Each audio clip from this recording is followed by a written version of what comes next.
sebenarnya sih yang mau kita lihat sekarang itu bagaimana strategi penyebaran disinformasi ini berinovasi.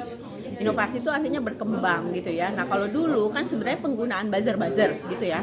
Tapi sebenarnya sekarang buzzer orang Indonesia tuh akhirnya udah bisa mengidentifikasi ini buzzer, ini enggak gitu ya. Terus kadang-kadang kalau cuma kayak trending topik 3 jam terus habis itu turun, kita juga udah tahu itu sebenarnya di driving gitu. Nah sekarang yang kita lihat perkembangannya itu adalah banyak strategi, misalnya orang-orang yang tadinya ada di luar pemerintahan, buzzer ini kan tadinya di luar pemerintahan, sekarang banyak yang akhirnya juga bergabung di dalam pemerintahan.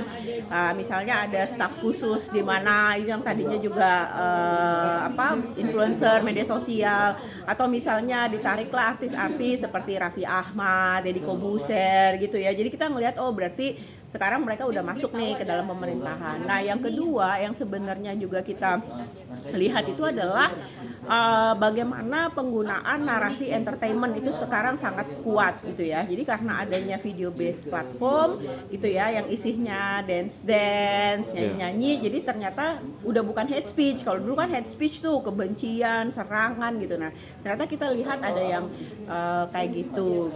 Jadi dan sekarang orang-orang itu lebih nyaman pakai second account. Jadi kita udah susah banget nih melihat mana yang beneran influence operation, mana yang enggak. Jadi itu sih dua. Jadi penggunaan buzzer yang tadinya di luar sekarang masuk ke dalam, terus penggunaan narasi-narasi entertainment, video base yang lebih engaging gitu. Jadi orang mau berpartisipasi di situ.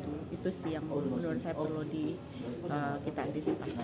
Nah, kalau terkait dengan keberadaan artificial intelligence sendiri gimana Mbak, arah mis dan disinformasi sejauh ini? Nah, jadi memang artificial intelligence itu kalau berkaitan dengan mis dan misinformasi, pertama kan kita melihat artificial intelligence itu masih banyak yang bias.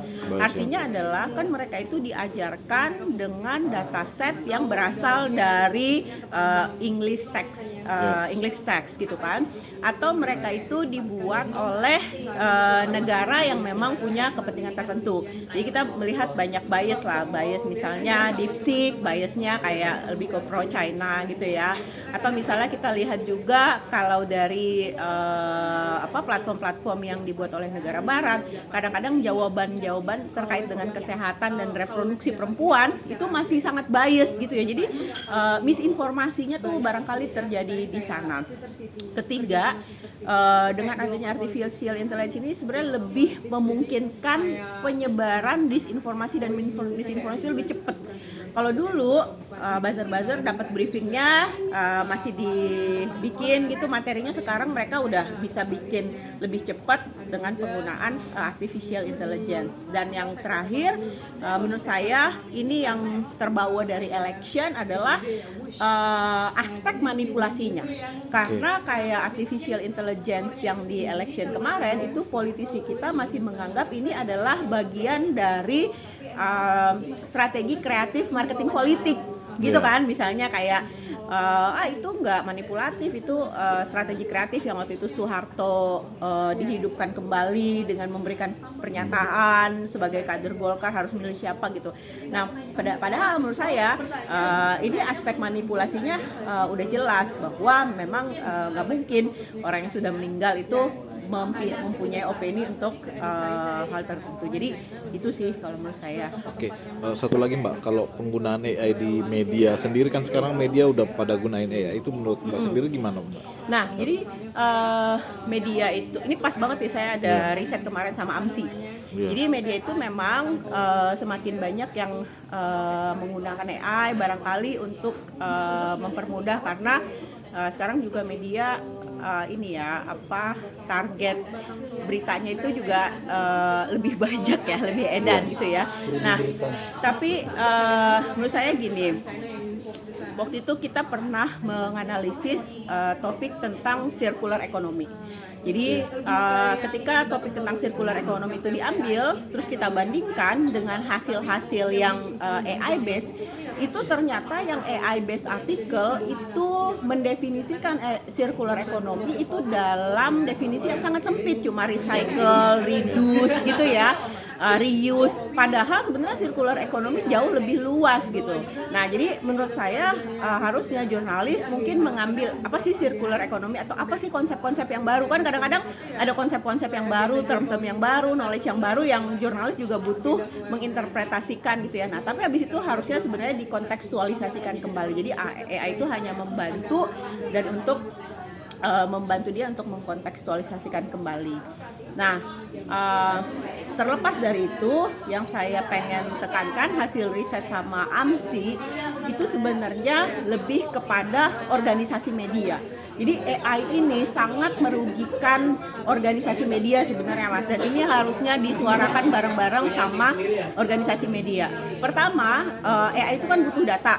Mereka bikin crawler bots, dan crawlernya itu saat ini sedang rame-rame meng-crawling data-data dari media.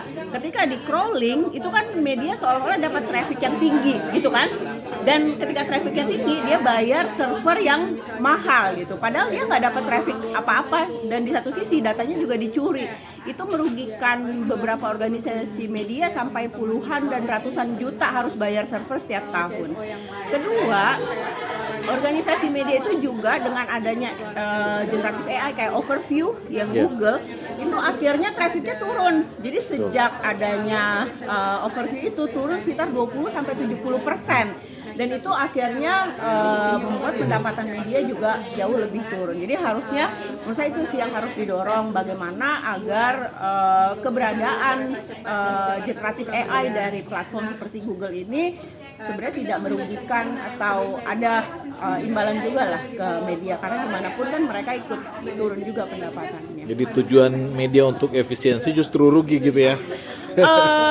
Iya, menurut saya kayak gitu, karena kan gini ya, yang belum bisa digantikan sama AI itu adalah reportase base sebenarnya. Jadi kalau artikel yang sifatnya konten atau knowledge itu bisa, tapi ketika reportase, coba reportase lagi bencana di Sumatera, itu nggak mungkin AI yang kerjakan. Baik, makasih banyak Ya, Mbak.